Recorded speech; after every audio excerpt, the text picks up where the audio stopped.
Lichen एक symbiotic organism होता है, ठीक है, जिसमें एल्गी और फंजाई का एसोसिएशन होता है, इसीलिए इसको हम सिम्बायोटिक ऑर्गेनिज्म बोलते हैं। ये क्या करता है कि इन्वायरमेंट से हैवी मेटल्स और रेडियो एक्टिव मटेरियल्स को एब्जॉर्ब करता है। अब यहाँ heavy metals radio active material इसलिए कहा जाता है कि ये थोड़ा इंपॉर्टेंस देने की बात है। वैसे बहुत सारे मिनरल एब्जॉर्ब होते हैं, चूँकि जो एब्जॉर्बिंग इसमें पार्टनर है जैसे फंजाई है, इसमें आप देखेंगे कि इसमें एपिडर्मिस नहीं होता है, इसीलिए ये radio active material, heavy materials और बहुत सारे मिनरल को एब्जॉर्ब करता है। तो यहाँ हैवी मेटल्स और रेडियो एक्टिव मटेरियल्स खतरनाक होते हैं जो इनको खाते हैं, यानी लाइकेन को जो खाता है उसके शरीर में जाते हैं, तो जैसा इनका रिएक्टिव नेचर होता है वो उसमें दिखता है, जैसे कोई बीमारी हो गई या कार्सिनोजेनिक कैंसर हो सकता है। और दूसरा पहलू क्या है इसमें कि ये जो एब्जॉर्ब किए हुए यानी हैवी मेटल एब्जॉर्ब कर रहे हैं लाइकेन या रेडियो एक्टिव मटेरियल एब्जॉर्ब कर रहे हैं, तो उस लाइकेन का एनालिसिस करने से पता चलता है कि ये क्या क्या एब्जॉर्ब किया है। तो एक तरह से मॉनिटरिंग ऑफ हैवी मेटल्स या रेडियोएक्टिव मटेरियल की मॉनिटरिंग में ये काम आता है लाइकेन। यानी जहाँ ग्रो किया है, अगर जो वहाँ लाइकेन को टेस्ट किया जाए तो वहाँ पता चल जाता है कि हैवी मेटल्स है इर्द गिर्द या नहीं है, कि लाइकेन एब्जॉर्ब किया है कि नहीं है,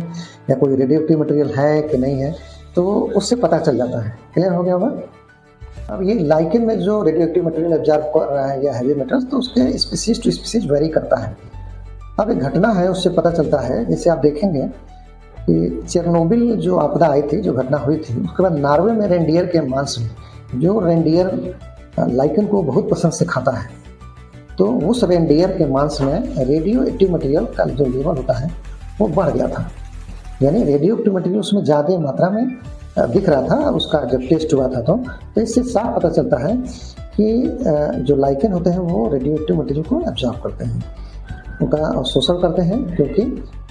ये जो टेस्ट होते हैं या लाइकेन का करिए, ये लाइकेन को जो खाता है उसका जो टेस्ट करते हैं, तो उससे पता चलता है कि उसमें एब्जॉर्ब करने की क्षमता होती है,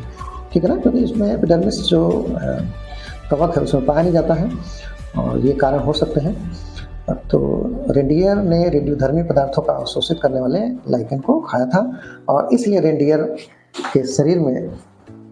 जो रेडियोएक्टिव मटेरियल है वो उसका लेवल बढ़ा हुआ दिखा था। तो ये है, ये घटना है चेरनोबिल आपदा जो हुई थी, घटना हुई थी तो मैं दिखा था, ठीक है। क्योंकि ये आप देखेंगे रेडियोएक्टिव मटेरियल कहाँ चला जाता है, उसके टिश्यू में धीरे धीरे जमा हो जाते हैं, तो वहाँ उसका बैड इफेक्ट होता ही है, कोई ना कोई बीमारी होती है तो उससे दिख जाता है, या मॉनिटर करने वाला लाइकेन का टेस्ट करता है तो उससे पता चल जाता है।